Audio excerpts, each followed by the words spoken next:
conditionalities. Those conditionalities determine the way that country is allowed to develop for the next many years. Now, the rubber hits the road in the case of Bolivia. In 1998, through the course of an IMF and World Bank loan, and one sets up the loan conditions, the other monitors it and regulates it, they privatized the water rights. They took away the public water utility, which I'm sure had its own flaws, its own need for correction, and they gave the water rights away through privatization to the Bechtel Corporation, one of the biggest and meanest no-bid contract utility companies around the world. They're tied to all our same friendly administrations, and they're predatory. In the case of Bolivia, they were not even allowing people to collect rainwater. And in this case, I've got PBS's Frontline reports, and they've got a timeline where they chronicle the new IMF policies, how this led to water privatization through the loan assistance, and how they handed this over to the Aguas de Tunari entity, which was really just a front for the Bechtel Corporation and a few other select entities, which were all multinational occupation forces there in Bolivia. I'm not backing socialism in Bolivia or anything else, but the people rioted in the streets of Bolivia. They rioted over this water thing. They couldn't take no for an answer because they're so poor there. They couldn't take them saying no to the ability to collect rainwater. And I'm not calling for riots, but mass demonstrations does make a lot of sense if we don't stand up to an issue as invasive as telling us we can't collect water rights because the government has a right to it, or that some corporation has the right to distribute water. Well, we're clearly not going to make it. I just want to bring your attention to the point that this is an ongoing, long-standing plot to take control over our water, our air, you name it. And again, this is all part of the larger United Nations agenda, too. So it's a mix of privatization schemes as well as total government control. Under things like Agenda 21, and through quotes throughout time, you see these environmentalists who all want to save the earth and bring peace and justice to every little country around the world telling us they will control the commons. What are the commons? It's the things that go everywhere in the world: the air, the water, and the land. And those are the very things they want control over, even within our countries here in the United States and the countries around the world. This is a loss of sovereignty, in this case over water and everything else. You've seen it coming down the pipelines. Look up Agenda 21 Oceans. Look up the U.S. Oceans Council. This is all happening, and this incident with the rainwater is part of it.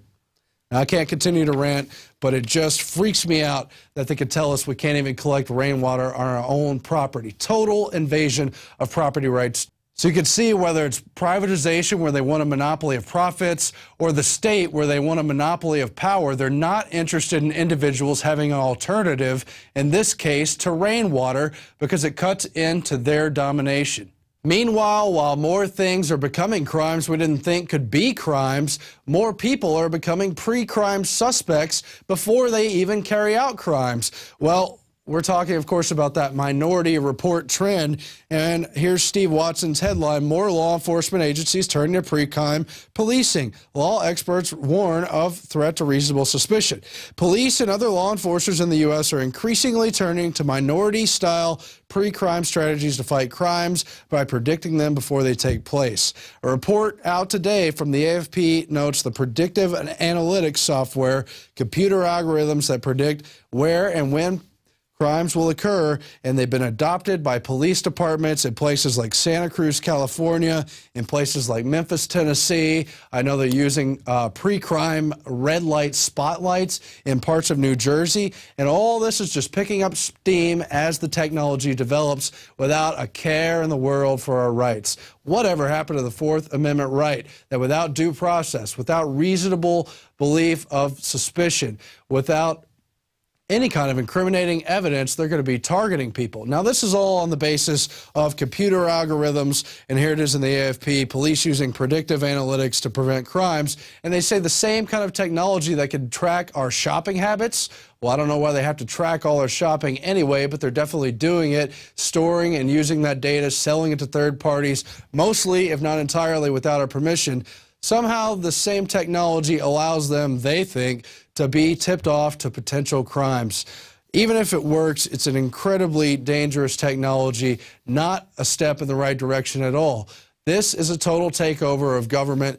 They presume they're always in the right when they're usually in the wrong, and they always want to put doubt in individuals. This is the same mentality behind airport checkpoints and everything else, where everybody has to be screened and found to be not culpable before they're cleared to just go on about the things they have the right to do in ordinary life, travel, shopping, you name it. But now they've got cameras in everywhere. They're going to be monitoring places, particularly where their little computer algorithms have found might be little troubled hotspots. And I guess it won't be long before those are considered Constitution-free zones, just like our borders, just like our airports. I guess it won't be long before that includes shopping malls and sports stadiums. It's already shifting into train stations. We've covered the TSA swooping into those places and how they don't like to be filmed about the fact they're setting up checkpoints. Anyway, we really have to keep an eye on this. It's getting out of hand quickly. You know that. But we've got a guest in the next segment about how oil prices will be, or at least could be, affected by the various conflicts in the Middle East, with Syria clearly heating up. We don't know if it's going to go into all-out war or if the secret, covert, partially secret backing of al-Qaeda and other so-called Syrian rebel forces, the Syrian Transitional Council, will overturn Assad before the need to bring in the Western forces. But you better believe they're waiting in the wings. And yet, this could trigger pressure on the gas pumps, particularly if Iran does decide to block the Strait of Hormuz. They've threatened, they've claimed they're capable of doing it, and they claim they will if they're struck preemptively or if certain types of sanctions are put on their country. Let's hope that doesn't happen, but obviously it could put a big pressure on the price at the pumps, even though there's plenty of alternative energies we could fund it and develop without going crazy on the carbon sequestration and clamp down of American behavior, and without always being beholden to the oil companies that have ruled us for the past 100 years. Is that so crazy? I don't know.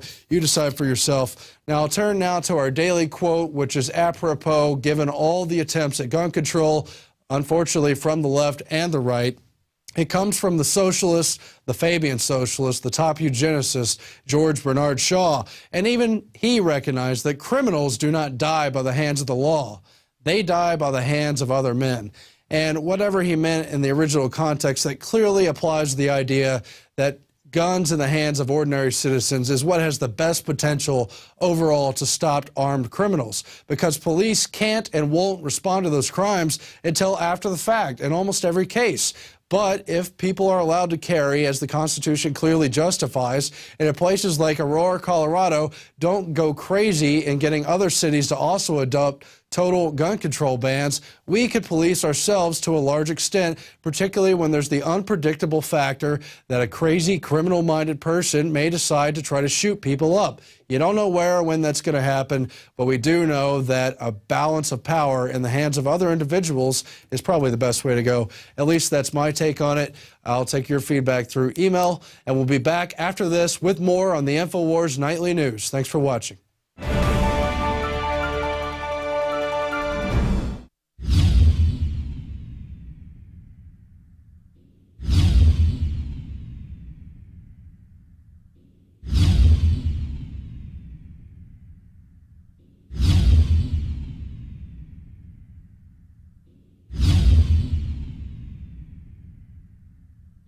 Alex Jones here with a message to fellow freedom lovers. The prognosis for the entire planetary economic system runs from bad to worse. The globalist model is to shut down societies and starve patriots out until they acquiesce to the global takeover. That's why we've assembled the most vital and important preparedness items at INFOWARSShop.com. These are items that I did research on, that I personally use. We've got the life straw, so you can turn fetid water into safe water anywhere you go. The K-Tor hand crank generator to charge up key equipment during power outages or out in the field. Strategic Relocation, 3rd edition by Joel Skousen. When Disaster Strikes by Matthew Stein. ThyroSafe, used by Homeland Security to protect yourself during any radiological event. Hand crank shortwave AM/FM radios. Everything that we've researched and found to be the best is available at InfoWarsShop.com, and your purchase makes our InfoWar possible. We're getting prepared. Are you? InfoWarsShop.com.